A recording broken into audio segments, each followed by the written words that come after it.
Und er hört mal wieder Beethoven. Im Hotel wurde jemand ermordet.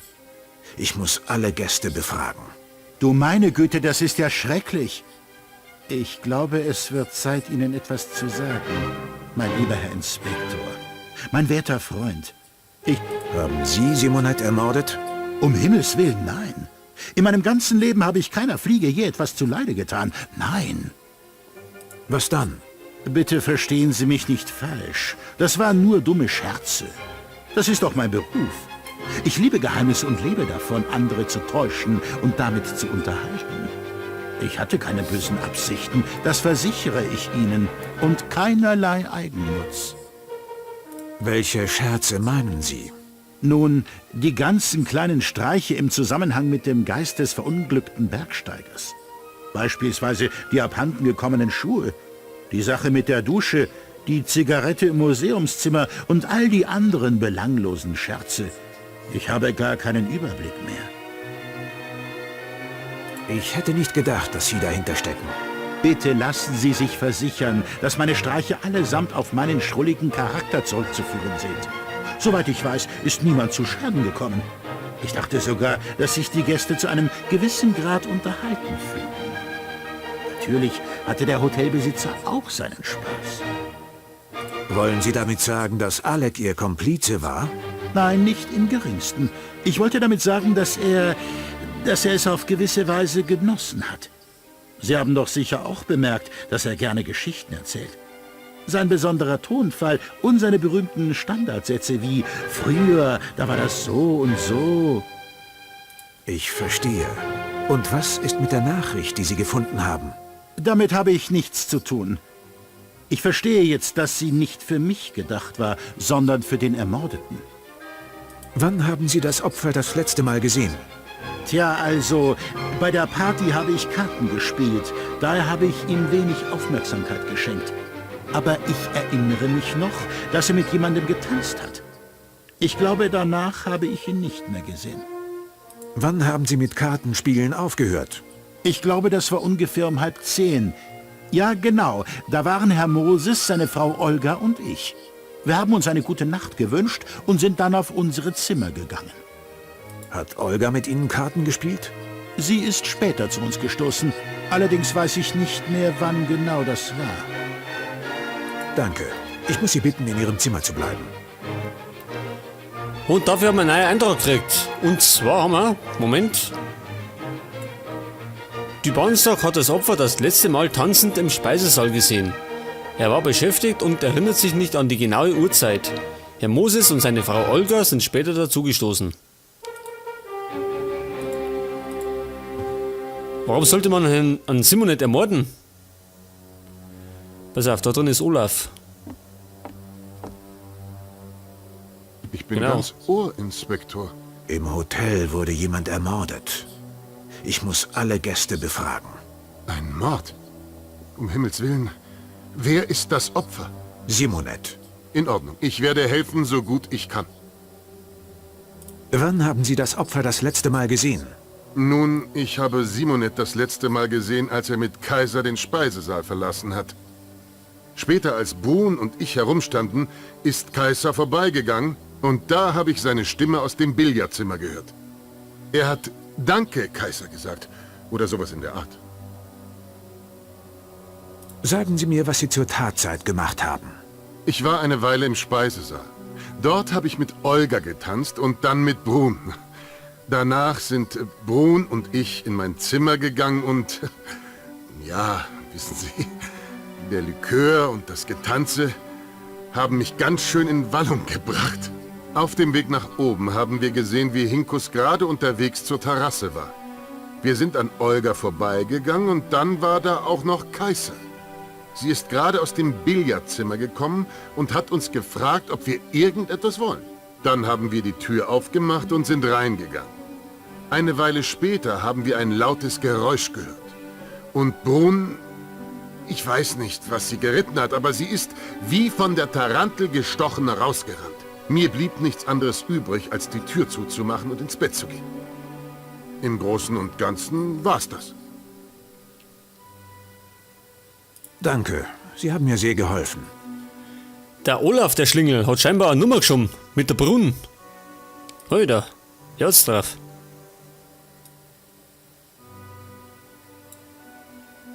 Pass auf, und da heißt's, Olaf gab an, nach dem Tanzen gemeinsam mit Brunn in sein Zimmer gegangen zu sein.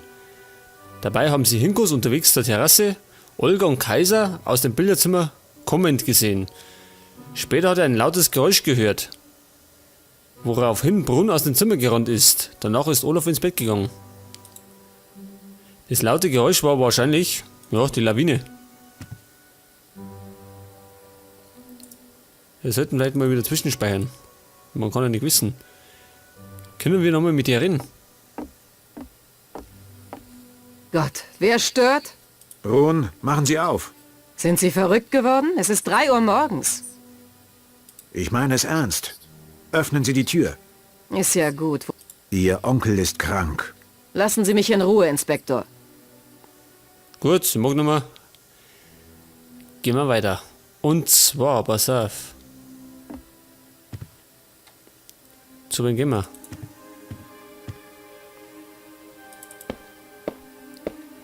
Wo ist Kaiser? Die sollte man vielleicht auch befragen. Ist denn die in der Küche drin? Moment, da unten. Tatsächlich.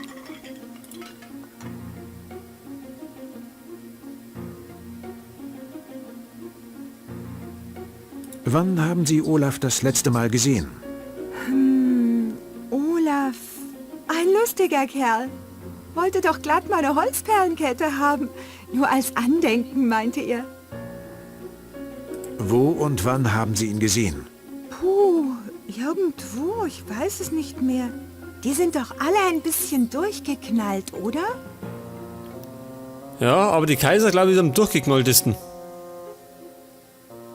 Wie geht es dem Patienten? Schon wieder besser.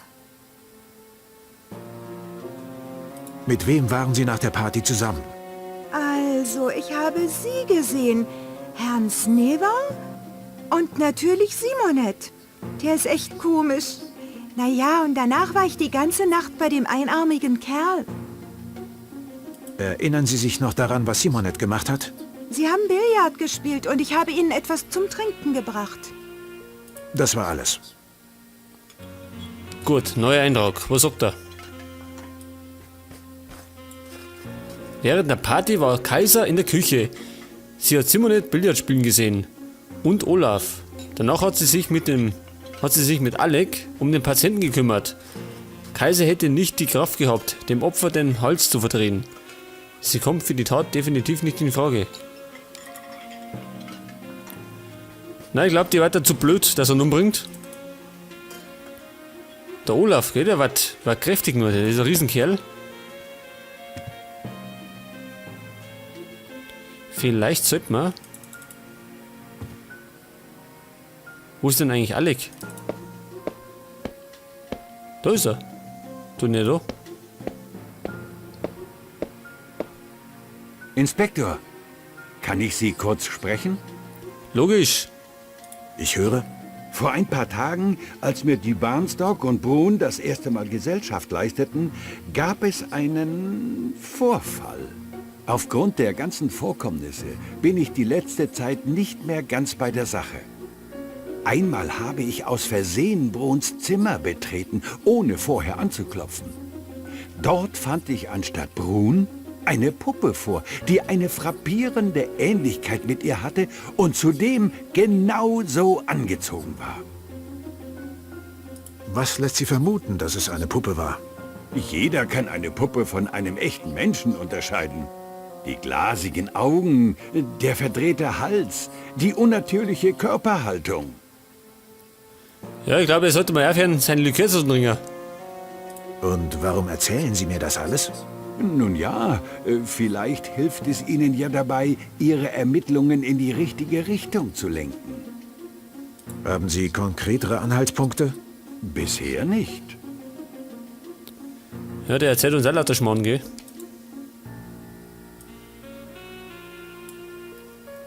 Alex sagt, dass er in Bruns Zimmer eine ihr ähnelnde Puppe gesehen hat. Merkwürdig.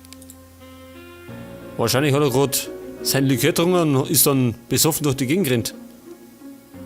Soll ich da mal sagen, wir schauen mal zu dem Typen hinter.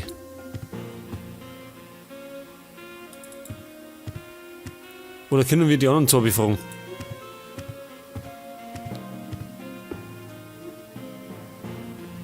Hey, Olga. Wie kann ich Ihnen zu dieser späten Stunde helfen, Inspektor? Oh, Baby, jetzt haben wir einen Lords. Oh, Verzeihung, ich glaube, ich habe mich in der Tür geirrt. Oh. Wird leider bloß ein flotter Dreier. Eine Frechheit ist das, Inspektor. Welch eine Dreistigkeit Sie sich anmaßen. Wie können Sie es wagen, mitten in der Nacht in das Zimmer meiner Gattin einzudringen? Raus mit Ihnen! Ja, Alter, sei froh, dass ich nicht woanders eingedrungen bin. Ich wollte nur fragen, ob... Raus! Ich werde mir Ihren Quatsch nicht anhören. Ja, jetzt haben wir unseren Anschluss abgeholt. Oh, er möchte ihn abrechnen. In den Gemächern des Ehepaares Moses hat die Polizei nichts zu suchen. Weil er sonst was zum Verbergen hat, oder wie? Ich muss mit Ihnen reden. Also gut. Auch wenn wir Ihnen nichts zu sagen haben. Sie verdächtigen mich doch nicht etwa eines Mordes. Einen Herrn aus dem ehrenwerten Geschlecht der Moses. Pass auf, der war's. Doch, so ist es. Ich zeige mit dem Finger auf Sie. Inspektor, gehen Sie mir sofort aus den Augen. Mein Name lautet Moses und Sie haben kein Recht, mich zu befragen oder irgendeines Verbrechens zu beschuldigen. Und ich werde nicht zulassen, dass Sie meine Frau belästigen. In den Gemächern des Ehepaares Moses. Ja, also gut. Ich muss mit Ihrer Frau reden. Inspektor, ich bin es nicht gewohnt, dass Leute mitten in der Nacht in das Zimmer meiner Gattin eindringen. Das Ehepaar Moses wird das nicht hinnehmen. Ja, jetzt muss ich drum mit wohnen. Im Hotel wurde jemand ermordet und ich muss alle Gäste befragen. Ermittlungen, dass ich nicht lache.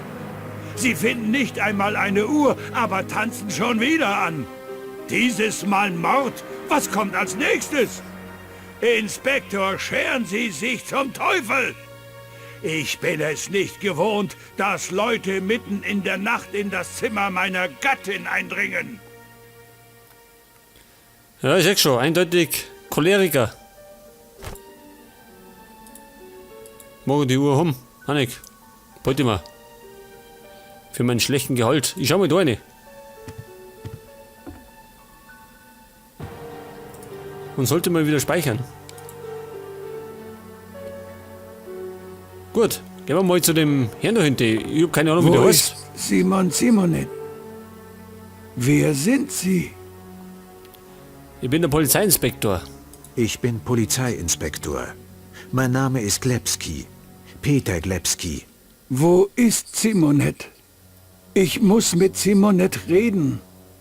Ja, aber erst muss ich wissen, wie du heißt. Wer sind Sie? Wie lautet Ihr Name? Luarvik. Ich heiße Luarvik. Luarvik. Luarvik. Luarvik. Ja, ich sag schon, seine Eltern waren nicht gerade kreativ, gell, bei der Namensvergabe. Sind Sie Ausländer? Kann man so sagen. Warum sind Sie hierher gekommen? Wo ist Simon Simonet? Er kann es Ihnen erklären. Ich nicht. Ich glaube, der erklärt nichts mehr, der ist nämlich tot. Er ist tot. Tot. Tot? Nein, das können Sie nicht sicher wissen. Was meinen Sie mit, das können Sie nicht sicher wissen? Ich will ihn sehen. Wie ich bereits sagte, er ist tot. Das können Sie nicht wissen. Ich will ihn sehen. Sie können nicht wissen, ob es wirklich er ist. Warum nicht? Ich bin Polizeiinspektor. Sie wollen bescheinigen, dass es sich bei der Leiche wirklich um den Toten handelt? Ja, ich will ihn sehen. Gut, wenn er meint. Gut, gehen wir. Hey, das war aber schnell, gell? Jetzt Moment mal. Luarvik. Ein merkwürdiger Mann mit nur einem Arm. Er sagt sonderbare Dinge mit ungewöhnlichem Akzent und behauptet, sein Name sei Luarvik. Da waren sie sehr sparsam beim Namen. Und er möchte unbedingt den Zimmer nicht singen. Hey, der Moses ist auch noch da. Mag der noch Miki? Machen wir Völkerwanderung auf. So, wie kommen wir am besten auf? Fahr nochmal, oder? Also da hinten. Shit, der wackelt wie ein Zombie. Und der rennt da so. Alter, schau dir das an.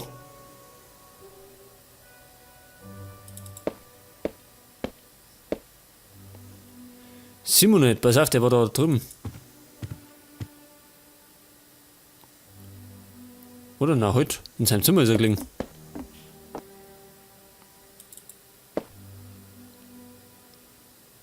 Und da tun wir mal speichern. Man kann ja nicht wissen.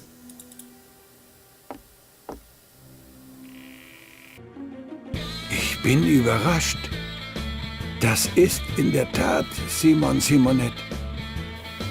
Ich verstehe das nicht. Ja, Kumpel, wer soll es denn sonst sein? Was verstehen Sie nicht? Er hatte etwas dabei. Und dieses Ding ist weg. Dieses Ding ist weg. Was genau? Da war ein Ding. Ach, der sucht den Koffer. Suchen Sie nach einem Koffer? Genau. Ja, dann hab ich dabei. Ich habe den Koffer. Gut. Geben Sie ihn mir. Sollen wir ihm den Koffer geben? Es hat eh ausgeschaut wie Bomben. Pass mal auf. Bitte sehr.